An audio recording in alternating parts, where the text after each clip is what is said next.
Aloha, what's up everyone? Welcome to another episode of Omens, episode number 87. Now in this series, if you're new here, we study the omens.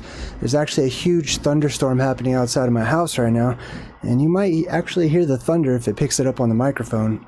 And we had a tornado sighting here in the Colorado Rockies in the mountains not too long ago, which was pretty amazing. And I'm wearing a little breathe right strip on my nose, so if my nose looks funny, it opens my pathway so I can breathe. But anyways, thank you so much for joining us today. I want to say thank you to Ian James, who just joined my Patreon. He joined the Plasma Apocalypse Study Time tier. That's just a small group of people that will meet with me twice a month, just to get to know each other and to talk about the apocalypse, specifically the plasma apocalypse, and any other questions we might have, and just a fun hangout session together.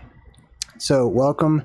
And also, last shout out, I wanted to give a huge shout out to Xavier G, who just bought both of my books off of my website. So those will get wrapped up tonight and sent out to you right away.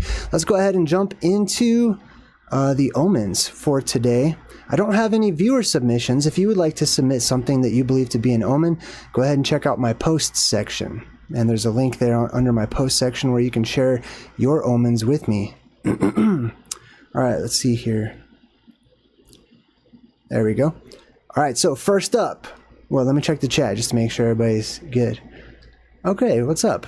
What's up, Patricia Quintana? Courtney's Fellowship of Oddballs. Good to see you guys. All right, sweet. Looks good, sounds good. Let's jump right into it. The Pentagon shifts Greenland to the U.S. Northern Command in a shakeup. You see that? Greenland's starting to become more and more in the news.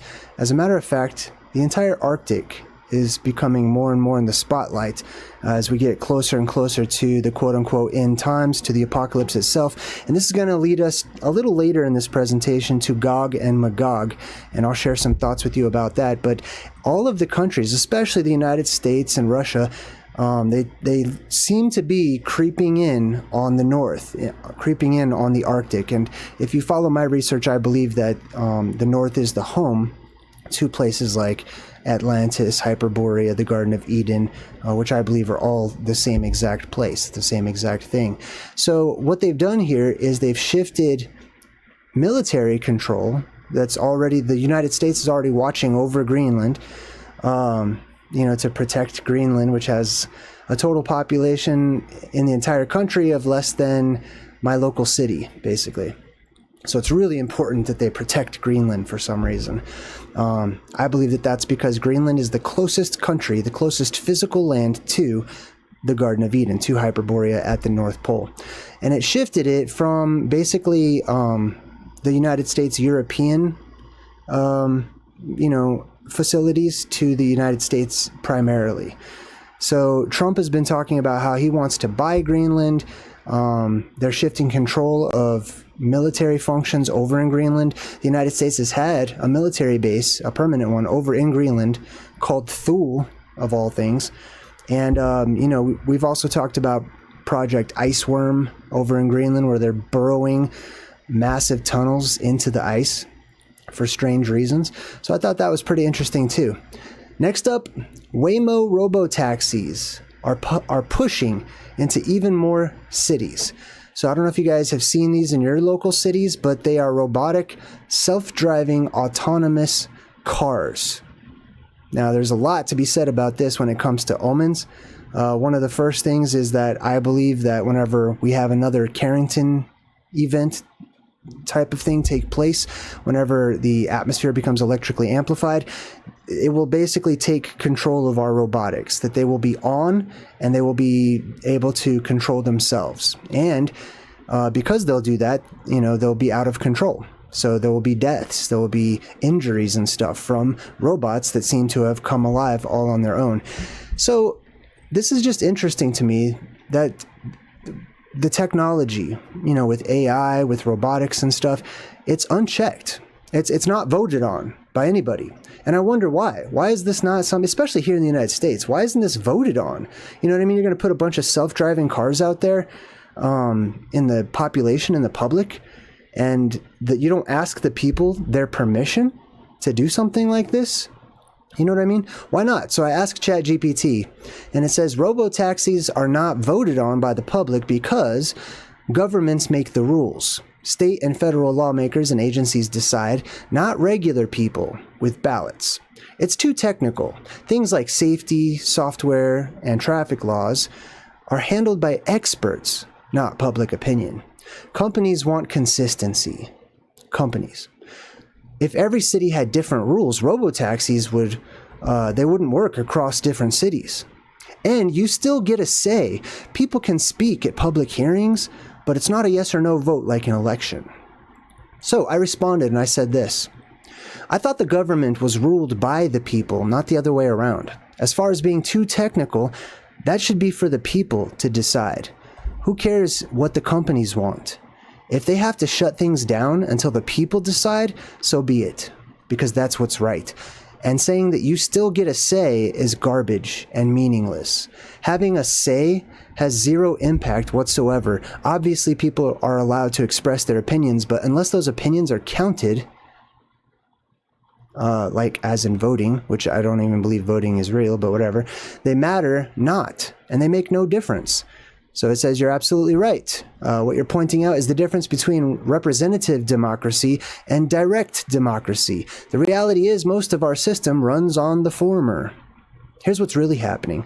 The phrase government by the people has been hollowed out. Most decisions, especially those involving technology, never go to a public vote. Instead, bureaucrats, unelected commissions, and corporate lobbyists influence what happens behind closed doors. Saying that you still have a say is a distraction. Public comment periods are often ignored. It's a theater. No vote, no power. You're also right to say that too technical for the public argument is just a cop-out. The same excuse has been used to shut people out of decisions for decades. Nuclear energy, 5G, GMOs, etc. And yes, corporations push hard to get their way. They want fast approval, no red tape, no accountability to the public. Governments let it happen because money talks louder than people. Well, guess who controls the money? You do. I do. We all do. If you're out there, calling up a robo-taxi, you just voted, basically, with your dollar or with your whatever, monetary thing you guys use. Anyways, let's move on to the next thing. Humanoid robot development. Man, technology's out of control. Humanoid robot development was seen as vital to the future of manufacturing. And here they have a little humanoid robot manufacturer. It can put things into little bins and it can separate things. And this is vital. I think it's interesting that they chose the word vital, right? Vital means life, to have life, right? As of right now, these robots are tools. They're machines. They're not alive yet, at least. But it's seen as vital to the future of manufacturing. What about the humans as being vital? That should be the life behind all quote unquote jobs. Don't get me wrong. I don't like jobs at all. I can't wait for the apocalypse where your job is to survive. Your job is to live freely and do what you choose, roam about and recreate and have a good time. That's life to me. But anyways, the vital thing in this world should not be something that is mimicking us. And this is nothing that we can vote on either. This is nothing that you have a say-so in, nothing that you can do. It is corporations, it's businesses, it's stores that are all voted upon by our cash, our money, our decisions that we make. We give that away, right? They're making humanoid robots time and time and time again. They put little hats on them. They're dressing them up like us. They're making robot synthetic skins and muscles and stuff. Hi, I'm your replacement, says the robot. We're building our very own replacements, and that blows my mind too. Where does this come from? How can a society that seems to be technology aside, in a state of idiocracy, the Mike Judge movie, okay? How can a society that seems to be collectively, on the surface, just from my limited point of view, and some of yours from what I hear, how can they be so dumb, so ignorant and stupid and unintellectual? Not uneducated, trust me, they're educated, right? But a part of that education is dumbing you down. How can they be that dumb to build something so fantastic and amazing and then make it look exactly like us? You know what I mean? Don't you think that a more efficient robot or whatnot would have like 4 arms and more legs and, you know, look a bit different? No, we're making them look just like us. We're trying to replicate ourselves. And we want to put one of these in every home in the world, like a cell phone. When the fertility rates are dropping, which means over time, as they're trying to meet the population of today and provide everyone of today's population with one of these humanoid robots, the actual population will start dropping so that the robot population will soon outnumber the human population. This blows no one's mind. This isn't alarming to anyone. It's alarming to me. It's mind-blowing. It's going to happen. There's just nothing that can be done, you know, under the laws and the rules and stuff of today's society. Now, I will say, and bring this back to the Bible, back to the Old Testaments or the old ways. And by the way, that's a part of many Native American prophecies and other prophecies, during the end times, the old ways will return. Some people will look back. They'll revert back to the old standards, back to the old ways of living, right? Back to a pure form, a moral form of living. The second commandment says, you shall not make any carved images, right? Nothing that resembles anything in the heavens or in the waters or on the earth. Don't you think, like, if the writer of that knew about this, they would probably have an asterisk that says, fine print, especially yourselves. Especially, biblically speaking, God's own creation that made mankind in God's image, just according to the biblical narrative, okay? You don't think that this would be seen as an abomination if you're not allowed to, like, carve pictures of birds and fish and whatnot, which, by the way, is literally writing, which is a whole different topic, but wow. Next up, you guys have all heard, there's a lot of, listen, there's a book called 1984 written by George Orwell. There's a movie as well. And in this book, it's a dystopian future where there are fake wars perpetrated by the one world government, pretending as if it's many different governments and many different countries. And they would drop bombs on their own citizens in this book. And then they would say it's really just a different country. Actually, they would drop the bombs not really on their own citizens, but just outside of the city so that the citizens constantly lived in fear, right? Take note. You live in 1984. It's not 2025. Even if we were to look at the calendar, it's probably still not 2025 because time has sped up. So we're actually further back in time than we think we are. But all these wars, these rumors of wars, quote unquote Israel going allegedly, you know, it sounds like they're going to go to war with Iran, right? Or Iran. And I just want to play this real quick clip by Netanyahu. Keep in mind, this country of Israel, okay, it's brand new. This is not ancient Israel. This is a brand new place that some people decided to call Israel, okay? And I'm not slamming on anybody's religions or beliefs or anything like that. If you think this is the real Israel, that's fine. That's great. I'm not arguing or anything. I'm just sharing my perspective. I don't, okay? Let's listen to what he has to say about this whole Iran thing real quick. Just this quick clip. Hold on. Let me turn on the volume. String the U.S. along, and you know we have very solid intel on that. But of course, they want to keep on building their nuclear weapons and building their mass ballistic missile arsenal, which they're firing at our people. Okay, so he's talking about Iran and this threat, this constant threat of, you know, we have to stop them before they can build a nuclear weapon. What is this, like 1902?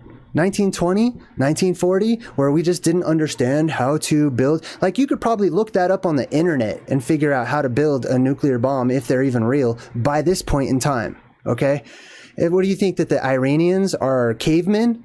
You know what I mean? They're getting close. Oh, I swear, decades ago, they're getting close, and that now today they're getting close. You know what I mean? But here's what I really want to focus on. Okay, I don't personally care about any of this drama. To me, it's drama. It's like a 1990s, 80s soap opera. It's like the WWF to me. That's why I don't talk about political stuff often on my channel. I understand it's a popular topic for everyone. I respect that. Okay, I'm just going to share with you what I feel is the import behind the subject. Oh snap, my light just went off. Hold on. Boom. All right, sweet. All right, so Gog and Magog, right?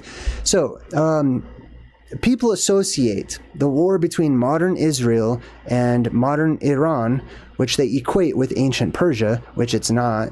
I don't believe it is at all. With the battle of Gog and Magog. So in the Bible, it talks about how there would be this nation of alien people, we'll say, called Gog and Magog, or Gog from Magog, and that they would go to war, right?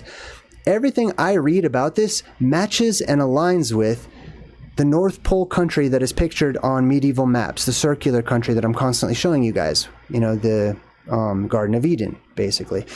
And everything I'm reading doesn't sound like it's talking about the modern Middle East whatsoever. Gog and Magog come from the far north, which Persia is not the far north. I know people would like to twist that and make it sound like, well, it's slightly, it's north enough to, you know, nah, the far north is Hyperborea. It's always been that. This particular passage in Ezekiel 39 says, I will send a fire on Magog and among them that dwell carelessly in the isles. You see that? Magog comes from islands. And the surrounding people, all these people that are coming from war, they come from islands in the north. And that's just one verse that I wanted to highlight. I could easily read all of Ezekiel chapter 36 through 39 and point out all of the consistencies with the land at the North Pole and the different openings that exist up there at the top of the world, where inner earth beings live inside the earth, just under the surface, and are trapped, and one day they'll be able to come out. One day they'll be able to come up and rise to the surface. Which brings us to nuclear bombs, right? He's so worried about nuclear bombs and this and that, right? So let's talk about this just real quick, right? There's a lot of speculation. There's a lot of theories that people have. Some people don't believe that they exist at all, etc. Here's what I want to focus on, okay? The testing of these quote-unquote nuclear bombs. They're testing them in the strangest places. And they're trying to convince you and I that, oh, they just want to make sure there's no nuclear fallout, just want to keep it away from everyone, so we need to go to Antarctica and test nuclear bombs in project and operations called Fishbowl, High Jump, you know, all these things that sound like they're trying to blow up the dome or something, right? When they're not in Antarctica blowing up nuclear bombs or alleged nuclear bombs at the level of the firmament itself, they're here in the ocean at places called atolls. An atoll is like a circular island where it's just filled with water in the middle. Do you know why it's circular? Because it's the top of a volcano. Why on earth would they choose to drop gigantic explosives of whatever form basically into a giant volcano underwater, right? These are inner earth entrances. That's why. Okay? They're blowing that place up. Okay? They're not testing anything. It looks like to me like it's working pretty good. There's something happening there, right? But it's not just the atolls. In Nevada, there's many different testing sites all around the world, right? And if you look at the total number of nuclear bombs that have been tested and blown up in these testing sites, sometimes they get up to like, you know, around 15, 20, sometimes it jumps up to like 40 explosions. Do you have any idea how many nuclear bombs have been detonated in Nevada? Over 900. About an hour from Las Vegas and 20 minutes from Area 51, where they also have underground tunnels. And by the way, these nuclear bombs, right? At first they were dropping them on the surface or whatnot, but then they started creating man-made tunnels. They created their own caves, right, to go way down into the earth. And then they have these tunneling machines and devices and stuff to go set nuclear bombs down inside of the earth in a place where we already have an association with alien humanoids. Now, it doesn't sound like too much of a jump or a theory to say it's kind of looks like they're at war with some people inside of the earth. Kind of looks like they're trying, like that maybe they know certain locations where there are the inner earth civilizations or humanoids or people or whatnot, giants and stuff, right? As, you know, some people believe Gog and Magog are going to be, and they're blowing them up. they're detonating in these test sites all over the place, in places where there are known to be underground alien entities, we'll say. I find that to be extremely interesting. There is, according to my apocalyptic studies and eschatology, there is a war coming, but it's not the one that you guys expect. It's not the one that you've been told about and led to believe, with all these fake nations and fake separate corporations and whatnot. They're all one. Like, I just put out a short recently that talks about how we live in the new world order right now and have for a very long time. It's together. It's a one world system right now. Don't let all this talk about borders and boundaries and all this crap fool you into believing that one corporation from the Black Rock at the center of the world, those survivors that spread out and became nomadic, have not taken over the entire world and are manipulating you by pretending to be at war with one another, exactly as Orwell predicted in his book 1984. We also have this article. Scientists detect unusual airborne toxins in the United States for the first time. So we've got airborne toxins that are making their way up. I do talk about the ocean turning green, changing colors, red tide, cyanobacteria, different neurotoxins that are being released right now that are driving animals crazy, mammals in the ocean and near the ocean, right? All the different lakes, river systems, forests even, that are developing all of this bacteria. Scientists warn household drinking water is spreading dangerous bacteria. The water that covers 75% of this world. So every once in a while I'll get a comment and it just blows my mind of people saying, you have no proof of a deluge. You have no proof of a worldwide flood. I don't. We do. The entire earth does. It's called the ocean. No, the ocean, my teachers, my professors taught me that the earth was bombarded by giant snowballs from space a long time ago, millions of years ago. That's where the oceans come from. And they think I sound wacko. They think I'm speaking fantastic things, right? Like, are you serious? That sounds like a science fiction book. You really believe that? Or do you think that the earth possibly creates its own water supply and oxygen and other things that the earth has? I do. But anyways, keep your eyes on the water because it's getting nasty. And when it gets nasty enough, when it gets toxic enough, when the earth is polluted enough, guess what the earth will do? The earth will take care of itself. The earth will cleanse itself. Doesn't need us to do it. Right? It would be nice if we pitched in. It'd be nice if we helped out. But if we don't, and all these things go unchecked, especially with the rise in population as out of control as it is now with, all of the, the idiocracy in the world and people breeding like rabbits. That was a huge no-no in ancient times. That was way a big no-no in ancient times. But anyways, the Florida beach, this Florida beach has the highest bacteria rates in the state, and it's one of the dirtiest in the United States. Take a look at that. Look at that. Beautiful green water. It's not good. It might be pretty, you know what I mean? But green water is not, it's not supposed to be green, just so you know. That's toxic. It's polluted, okay? It's full of cyanobacteria, literally bacteria. And don't get me wrong, some people are like, some bacteria is good for you. I heard there's good bacteria in your gut, blah, blah, blah.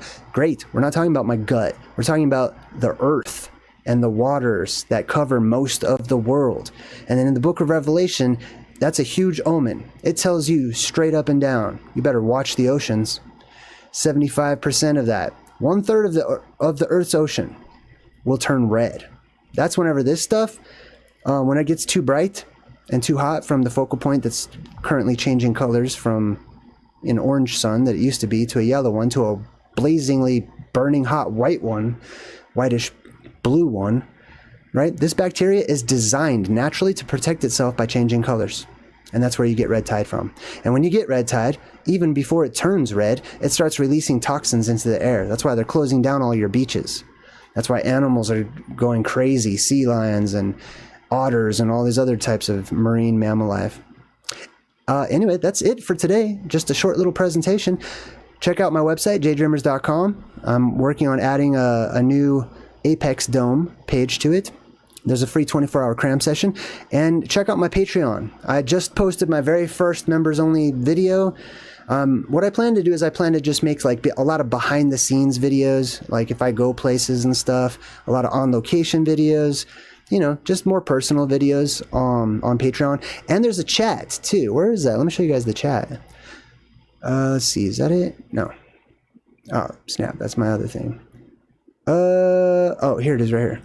Boom. All right. So if you go to my Patreon, you can actually just click on chats. So if you guys want to continue contributing, sharing, if you have something that you want to share with me or this community with one another, you just go to these chats. Look, there's the Old World chat. Nancy Ross just posted a photo. There's an Omens chat. So if you have an omen and you want to share it with everybody, boom, go right here. You can upload a photo. Vintage maps. I've been constantly uploading my collection of old vintage maps. Here's the visitor chat. So if you're not a paying member, you're not supporting me financially, that's totally fine. You can still jump in this visitor chat and say what's up and meet people. Mandela effects, and of course the plasma apocalypse, strange geology, all constantly being contributed to. Thank you guys so much for watching today. I super appreciate you. Until next time, I'm JayDreamer saying good vibes and goodbye.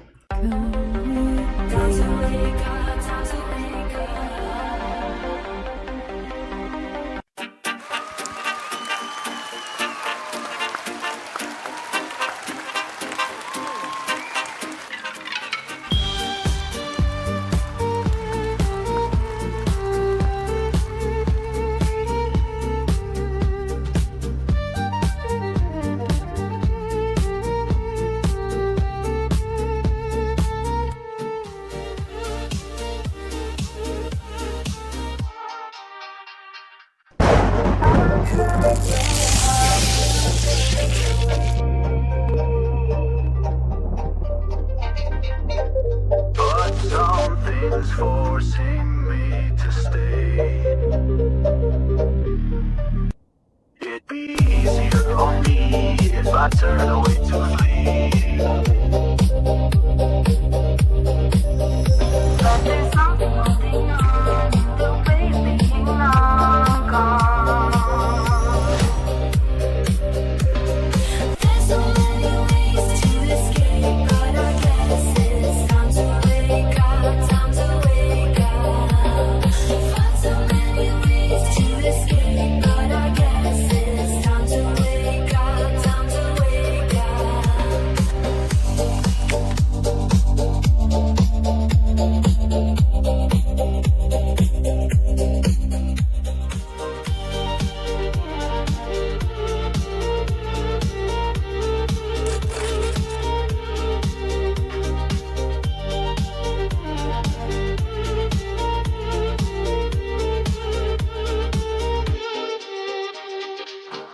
I'll try so hard to fade away,